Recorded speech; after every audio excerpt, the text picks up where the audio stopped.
Et j'aimerais aujourd'hui simplement t'interpeller sur juste une question très simple, à dire qu'est-ce que toi tu transmets autour de toi. Je pense qu'à un moment donné, eh bien, il faut s'accorder avec ce que dit la parole de Dieu. Si Dieu demande à son peuple de faire ça, c'est parce qu'il sait qu'on peut se contaminer avec quelque chose de négatif du monde, alors qu'en fait, on peut amener quelque chose de bon dans notre foyer, et surtout, amener le cœur de nos enfants et des générations suivantes vers Dieu. C'est ça le but. Que ça soit cette parole aujourd'hui qui soit dans ton cœur, mon frère, ma sœur, et que ça vienne travailler ta vie, à dire voilà, eh bien, aujourd'hui, je veux aligner ma vie sur quelqu'un qui va apporter la parole de Dieu et je vais mesurer mes paroles, je vais veiller sur mes paroles afin eh bien, qu'elles apportent la vie. Eh bien, bonjour à tous et à toutes, content de vous retrouver encore aujourd'hui.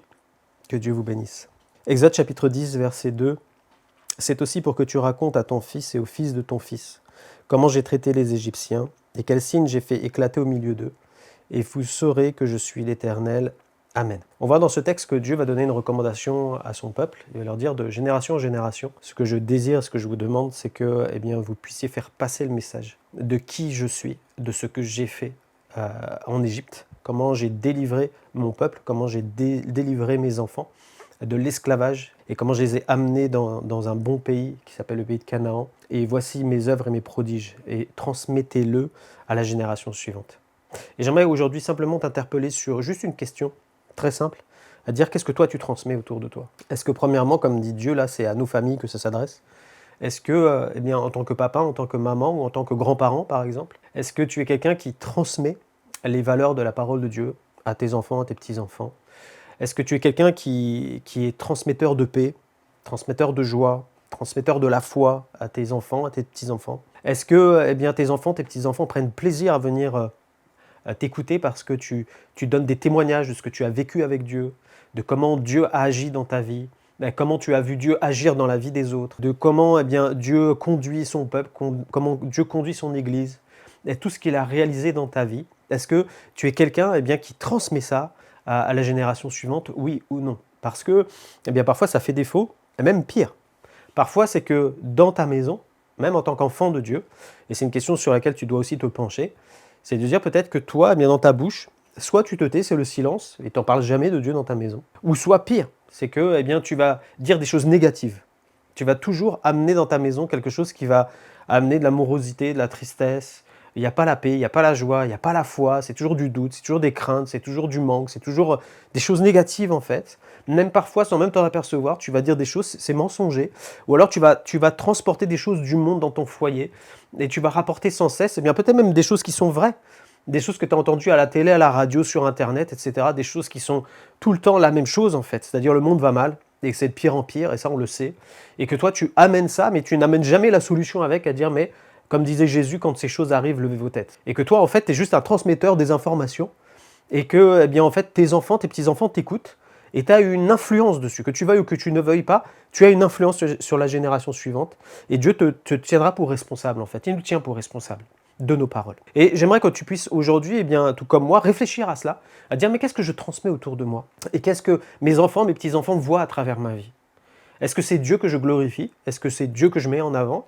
Est-ce que je suis en train de rassurer et de montrer mes prières parce que Dieu est celui qui entend mes prières, qui entend les prières, qui entend et qui répond à nos prières? Ou est-ce que tu es dans la morosité et que tu dis oh là là là là là, c'est catastrophique? Et c'est tous les jours la même chose. Je pense qu'à un moment donné, eh bien, il faut s'accorder avec ce que dit la parole de Dieu. Si Dieu demande à son peuple de faire ça, c'est parce qu'il sait qu'on peut se contaminer avec quelque chose de négatif du monde, alors qu'en fait, on peut amener quelque chose de bon dans notre foyer. Et surtout, amener le cœur de nos enfants et des générations suivantes vers Dieu. C'est ça le but en fait. Moi là des fois j'entends des personnes qui vont à l'église et qui rentrent chez eux et qui critiquent l'église. Ouais, à l'église il n'y a pas eu ça, à l'église il n'y a pas ça, à l'église il n'y a pas... Et les enfants écoutent. Ils sont les auditeurs là qui écoutent ça et puis tu t'étonnes que plus tard ils vont te dire non moi je vais pas dans ton église. Parce que j'ai entendu toute ma vie comme quoi il n'y avait pas ça, il y avait ça, le pasteur il est comme ceci, les responsables sont comme cela, les gens sont comme cela. Franchement ça me donne pas envie d'y aller quoi. Je me demande même si Dieu existe parce que tu parles d'amour, mais en fait, j'ai l'impression qu'il y a de la haine dans ton église. Et là, tu as fait un contre-témoignage. Et ça arrive malheureusement, il faut le reconnaître. Donc, il y a un moment donné, frères et sœurs, eh bien, il faut veiller sur nos paroles. Et la Bible nous dit dans Ephésiens 4, 29 qu'il ne sorte de votre bouche aucune parole mauvaise. Aucune. C'est-à-dire que Dieu met la barre très haut. Hein. C'est-à-dire en clair, c'est pas de temps en temps je vais me permettre de dire quelque chose de négatif. Non, je crois qu'il faut vraiment veiller sur notre bouche. La Bible dit que c'est de l'abondance du cœur que notre bouche va exprimer les choses. Et peut-être c'est simplement ton cœur aujourd'hui que tu dois placer devant Dieu et dire Seigneur, purifie mon cœur parce qu'il y a des choses en moi qui sont en train de me polluer et j'amène la pollution dans mon foyer. Seigneur, fais de moi un père, une mère, un grand-père, une grand-mère qui transmet les valeurs du royaume et qui va amener la foi, la joie et l'espérance au milieu bien, de cette génération qui est en train de souffrir et qui va vivre des temps de plus en plus difficiles.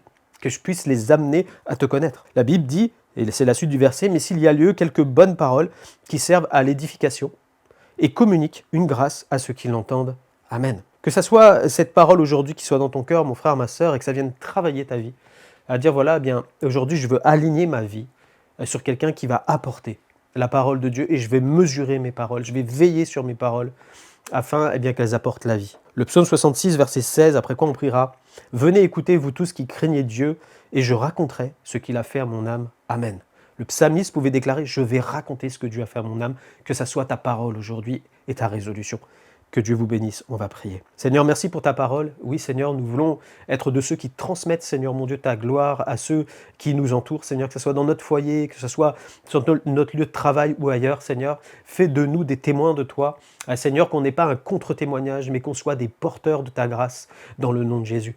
Merci de bénir tous ceux qui ont écouté aujourd'hui ta parole et que ta parole vienne nous travailler en profondeur et changer nos mentalités. Gloire à toi, Seigneur Jésus. Amen. Que Dieu vous bénisse. On se retrouve demain.